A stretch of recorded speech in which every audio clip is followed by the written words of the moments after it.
नमस्कार सभी को। निकुंज हिंदी क्लासेज में आप सभी का स्वागत है। वर्ण पर आधारित आज ये अपनी पहली क्लास है और जैसा कि आप देख रहे हैं आज की इस क्लास में हम वर्ण से संबंधित जो भी महत्वपूर्ण बिंदु है उन सभी पर एक एक करके चर्चा करेंगे। तो आइए देखते हैं। सबसे पहले हम ये देख लेते हैं कि वर्ण के अंतर्गत और अपन निम्नलिखित बिंदुओं पर चर्चा करेंगे आज। देखो, सबसे पहले वर्ण से संबंधित वर्ण की सामान्य जानकारी, सामान्य जानकारी या फिर सामान्य परिचय कह दो। इससे आगे हम देखेंगे वर्ण विच्छेद, वर्ण विच्छेद या इसे वर्ण विन्यास भी कह सकते हैं, विन्यास। इससे आगे हम वर्ण संयोजन, वर्ण संयोग पर भी चर्चा करेंगे। इससे आगे हम देखेंगे संयुक्त व्यंजन और संयुक्त व्यंजन के बाद और हम बात करेंगे व्यंजन द्वितीय की, व्यंजन द्वितीय।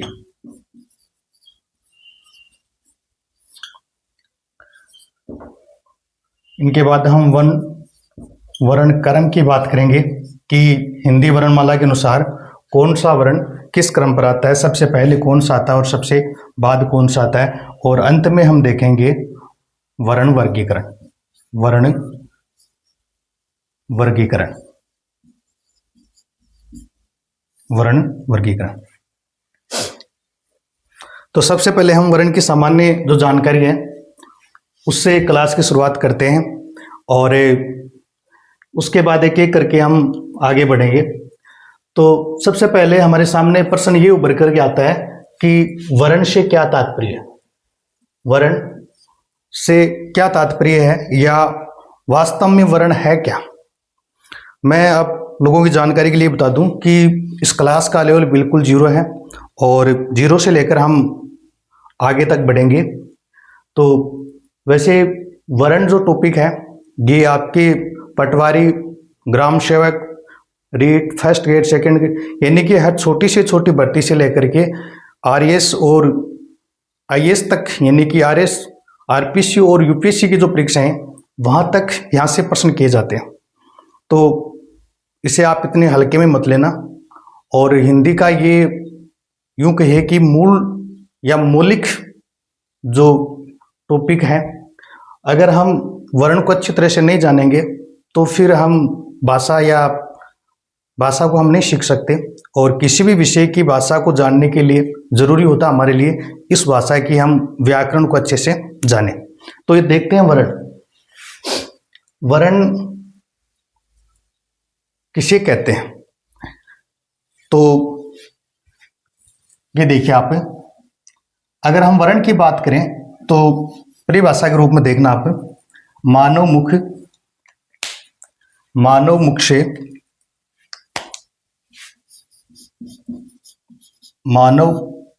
से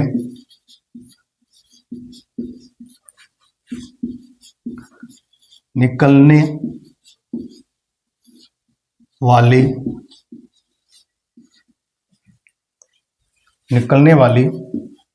अखंड ध्वनि की लिखित रूप को वर्ण कहते हैं, वर्ण कहते हैं, वर्ण कहते हैं। हमें ये जो परिभाषा है इसे पूरी तरीके से समझनी होगी। और जैसा कि इसमें लिख रखा है, मानव मुख से निकलने वाली अखंड ध्वनि का लिखित रूप क्या कहलाता है, वर्ण कहलाता है। इससे क्या मतलब हुआ कि वर्ण वो है जो मानव मुख से निकली हुई ध्वनि है, यानी कि हर ध्वनि वर्ण नहीं है। मानव मुख्य निश्रित ध्वनि का लिखित रूप वर्ण है। कहने का मतलब है कि जो ध्वनि मानव मुख से निकली है और उसका भी क्या लिखित रूप क्या है, वर्ण है। इस बात को, इस परिभाषा से कई तथ्य निकल के आ रहे हैं। पहली बात तो यह है कि ध्वनि वो जो मानव मुख से निकली है और फिर उस ध्वनि का भी क्या लिखित रूप। तो हम इस बात को ये भी कह सकते हैं कि यानी कि वह ध्वनि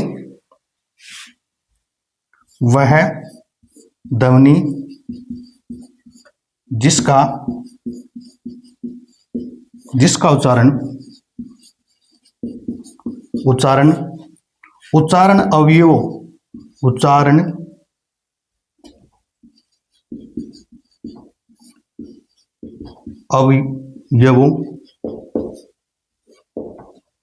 वह ध्वनि जिसका उच्चारण अवयवों द्वारा होता है।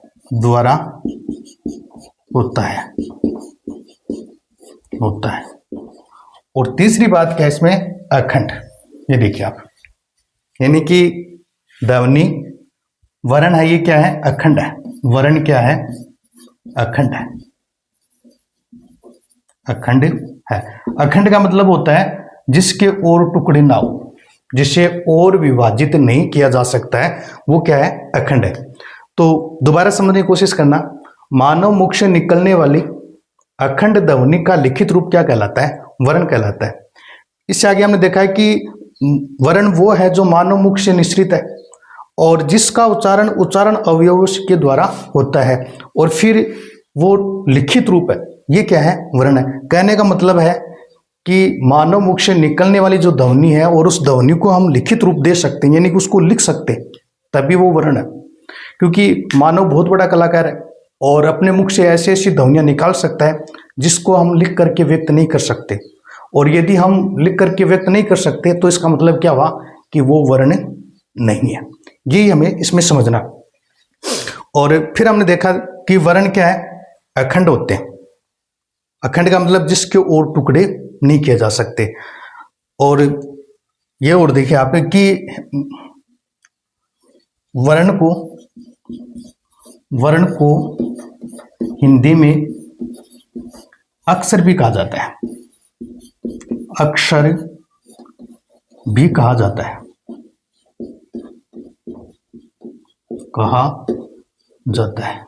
ये देखो हिंदी में यही तो विरोधाभास है।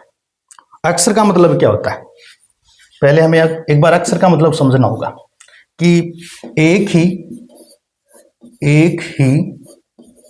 श्वास घात में उच्चारित होने वाली ध्वनि को अक्षर कहते हैं।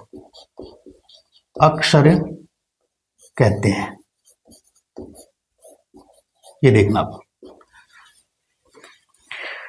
एक ही श्वास आघात में उच्चारित होने वाली ध्वनि क्या कहलाती है, अक्षर कहलाती है। और यहां हमने देखा कि वर्ण क्या होते हैं, अखंड होते हैं, है ना। और इसीलिए वर्ण को अक्षर भी कहा जाता है। और जैसे कि हम एक ही श्वास घात की बात करें तो एक साथ जैसे हम बोल सकते हैं आ है ना, या जा, चल,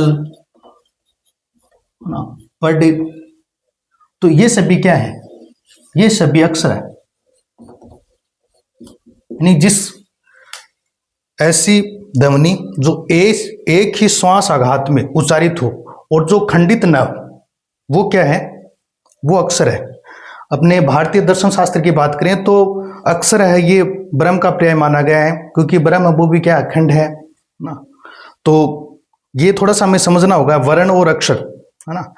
यहाँ और ये सारी चीजें देखो, ये विरोधाभास है हिंदी का, ये अपन प्रश्न के जो विकल्प हैं उनके माध्यम से ही हम उनको सुलझा सकते हैं। आप यहाँ पर एक प्रश्न देखना और ये देखिए आप,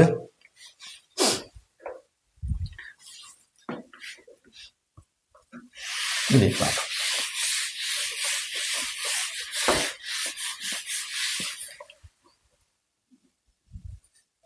निम्न में अक्षर है, निम्न में अक्षर है। और जैसे कि ऑप्शन आपके पास है, ये देखिए, काज, दूसरा ऑप्शन है कु, और तीसरा जो ऑप्शन आपके पास है ये है राम, और चौथा जो ऑप्शन है ये है ई। ये देखिए आप, तो यहां जैसा कि हमने भी पढ़ा कि एक ही श्वास आघात में उच्चारित होने वाली ध्वनि क्या कहलाती है? अक्षर कहलाती है। इसका मतलब ये नहीं है कि काज अक्षर नहीं है, कु अक्षर नहीं है, राम अक्षर नहीं है, हाँ ये सभी अक्षर है। इस विकल्प के अनुसार उत्तर ये होगा, इस विकल्प के अनुसार हमें कौन सा उत्तर चुनना होगा? ये चुनना होगा। तो ये बात आप समझ गए होंगे कि जहां विकल्प में और सबसे छोटी या यूं कहे सबसे कम आघात वाली ध्वनि अगर दी गई है तो उसे ही हमें अक्षर मानना होगा। इनके अलावा अगर हम देखें तो वर्ण है, ये भाषा की सबसे छोटी इकाई है। वर्ण भाषा की सबसे छोटी इकाई है, भाषा की सबसे छोटी इकाई है, इकाई है। ये भी महत्वपूर्ण है, कई बार परीक्षाओं में पूछा जाता है भाषा की सबसे छोटी इकाई कौन सी है, तो हमें ध्यान रखना होगा कौन सी है, वर्ण है। अब जब इकाई की बात आई गई है तो हम भाषा की सारी इकाई हैं वही देख लेते हैं, सारे कन्फ्यूजन यहीं पर दूर हो जाएंगे। तो ये देखिए आप, भाषा के मुख्यतः दो रूप होते हैं। भाषा के कितने रूप होते हैं? दो रूप होते हैं। और ये कौन कौन से हैं? ये देखिए आप, मौखिक, मौखिक भाषा, मौखिक भाषा, और दूसरा कौन सा है? लिखित भाषा। मौखिक जो भाषा है इसे प्रधान भाषा का प्रधान रूप भी कहा जाता है, प्रधान रूप, और इसे मौलिक रूप भी कहते हैं, भाषा का प्रधान रूप या फिर मौलिक रूप। और अपना जो लिखित है, लिखित भाषा को भाषा का गुण या फिर स्थायी रूप भी कहते हैं, भाषा का स्थायी रूप भी कहते हैं। अब यहाँ में भाषा की जो सबसे छोटी इकाई है उसको समझना है कि प्रश्न में किस प्रकार से प्रश्न किया गया और उसमें विकल्प है वो किस प्रकार से दिए गए हैं, उन्हीं के आधार पर हमें चयन करना है कि कौन सा सही है। तो अगर मान लो कि यहाँ पर प्रश्न इस तरह से किया गया है कि मौखिक भाषा की सबसे छोटी इकाई की बात करें, मौखिक जो भाषा है और इसकी सबसे छोटी इकाई की बात करें, सबसे छोटी इकाई, तो यहां पर हमें उत्तर मानना होगा ध्वनि। क्या होगा? ध्वनि। और अगर लिखित भाषा की सबसे छोटी इकाई की बात करें तो वो क्या होगा? वर्ण होगा। दोबारा समझना एक बार, भाषा की सबसे छोटी इकाई वर्ण, और अगर हम कहें कि मौखिक भाषा की सबसे छोटी इकाई कौन सी है तो हमें उत्तर कौन सा मानना होगा? ध्वनि मानना होगा। और लिखित भाषा की सबसे छोटी इकाई की अगर हम बात करें तो वो क्या होगी? वर्ण होगी। और विकल्प में अगर वर्ण ध्वनि दोनों में से एक ही दिया हुआ है ना, तो जो भी दिया हुआ है हमें वही उत्तर मानना है। इनके अलावा अगर हम भाषा की सार्थक इकाई की बात करें, भाषा की सार्थक इकाई, सार्थक इकाई की अगर बात करें तो वो कौन सी है? शब्द। कौन सी है? शब्द। भाषा की सार्थक इकाई कौन सी है? तो कौन सी होगी? शब्द। शब्द को पद भी कहते हैं, शब्द को पद भी कहते हैं। और पद कब कहते हैं? जब शब्द का वाक्य में प्रयुक्त, यानी शब्द जब वाक्य में प्रयुक्त हो जाता है तब वो पद कहलाता है। शब्द जब वाक्य में प्रयुक्त हो जाता है तब क्या कहलाता है? पद कहलाता है। और शब्द का निश्चित जो अर्थ है वो वाक्य में प्रयुक्त होने के बाद ही स्पष्ट होता है, क्योंकि एक शब्द के बहुत सारे अर्थ होते हैं। जैसे मान लो आप एक शब्द लेंगे पानी है, ये भी क्या एक शब्द है, और पानी के जैसे अपन अर्थ है ना पेय पदार्थ के रूप में भी ले सकते हैं। पानी का अर्थ प्रतिष्ठा भी होता है, पानी का अर्थ चमक भी होता है ना। लेकिन जब पानी का हम वाक्य में प्रयोग करेंगे है ना, तब वो क्या है कि इसका एक निश्चित जो अर्थ है वो स्पष्ट हो जाएगा। फिर हम बात करें कि भाषा की पूर्ण इकाई, भाषा की पूर्ण इकाई, अगर पूर्ण इकाई की बात करें तो वो पूर्ण इकाई क्या होगा? वाक्य होगा। क्या होगा? वाक्य। भाषा की पूर्ण इकाई क्या होगा? वाक्य। और अभिव्यक्ति की मौखिक अभिव्यक्ति, या यूं कहें अभिव्यक्ति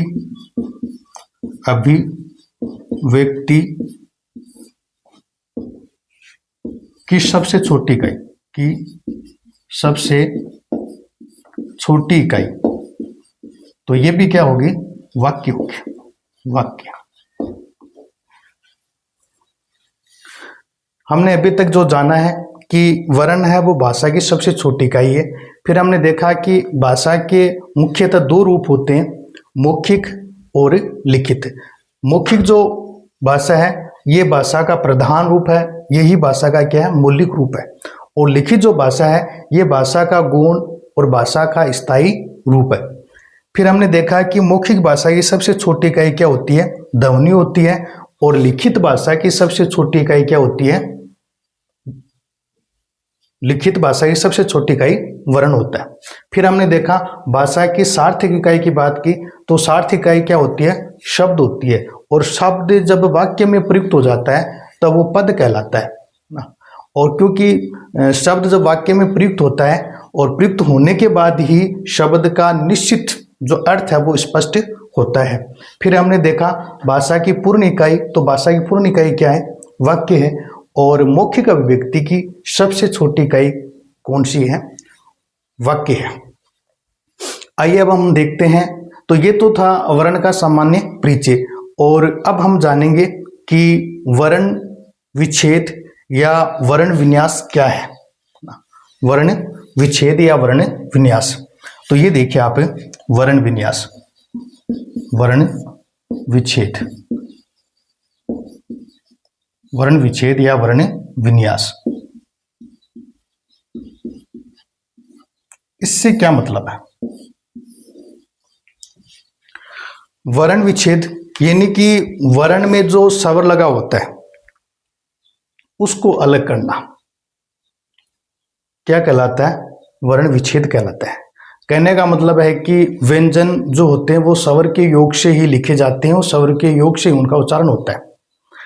तो वर्ण व्यंजन में से स्वर को अलग करना, या हम यूं कहें कि व्यंजन में से मात्रा को हटाना क्या कहलाता है? वर्ण विन्यास कहलाता है। तो जैसे मान लो कि ये आप दो शब्द देखिए एक बार, ये देखिए आप, हराश और दूसरा शब्द है हृदय, ये देखिए आप।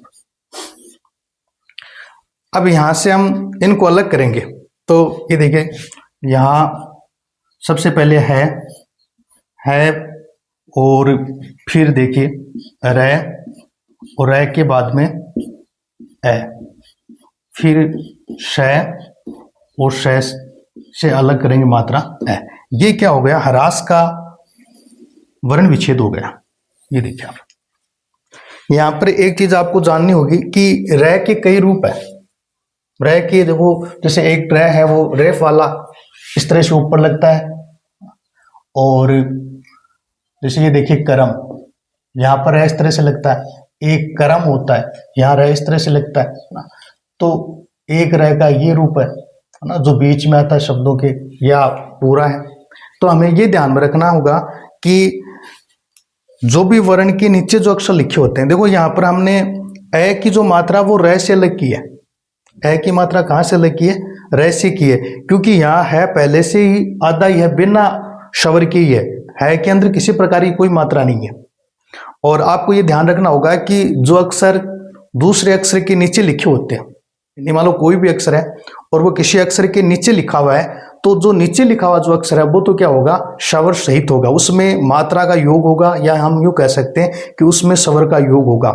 और जिस अक्षर के नीचे लिखा गया है ना, तो वो जो अक्षर है ना वो बिना स्वर के होगा, यानी कि उसमें स्वर का योग ही नहीं है। तो यहाँ हम कह सकते हैं कि है जो है के अंदर कोई मात्रा नहीं है, बल्कि ये रह ना, ये देखने में जरूर आपको आधा लग रहा होगा, लेकिन ये आधा नहीं है, बल्कि क्या है? पूरा है।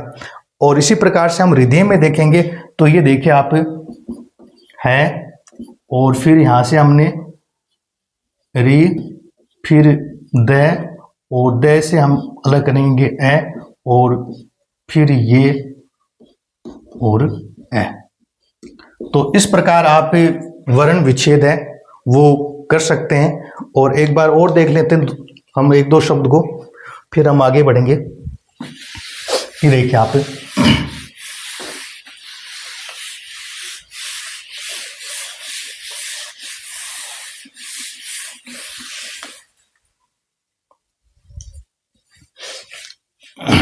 जैसे एक शब्द है निशुल्क, निशुल्क। इनके अलावा हम देखेंगे ज्योत्सना, ज्योत्सना। ये देखिए आप, ये वृत्त हरि। इन शब्दों में एक बार और देख लेते हैं। तो ये देखिए आप, जैसे यहां जो नय है और ये देखिए आप, नय इससे अलग कर देंगे ए की मात्रा, और ये विसर्ग है, ये स्वर के साथ ही लगेगा। फिर श, छोटा ऊ, फिर ल, ल पहले से आधा है, फिर क और ए। तो ये निःशुल्क का क्या होगा? वर्ण विन्यास हो गया।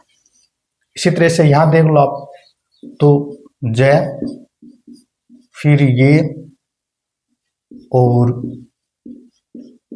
ओ प्लस त प्लस श प्लस न और प्लस आ। इस तरह से ये हो जाएगा। फिर यहाँ भरथरी का हम देखेंगे तो भय जोड़ ए जोड़ रे और जोड़ त जोड़ री जोड़ र और जोड़ ई। तो इस तरह से ये भरथरी का क्या हो गया? वर्ण विन्यास हो गया। यहाँ जो सबसे एक आपके सामने जो दिक्कत आएगी वो केवल रह की आ सकती है, या फिर जो भी संयुक्त जो व्यंजन है उनकी आ सकती है। तो इस तरह से आप वर्णों का विच्छेद और फिर वर्ण जो संयोग ये भी आप कर सकते हैं, जोड़ सकते हैं आप। अब इनको जोड़ दो आप दोबारा, ये देखिए आप। तो इस तरह से आप वर्ण विच्छेद, वर्ण संयोग ये आप सीख सकते हैं। तो आज की क्लास के लिए इतना ही, मिलते हैं अगली क्लास में, तब तक के लिए धन्यवाद।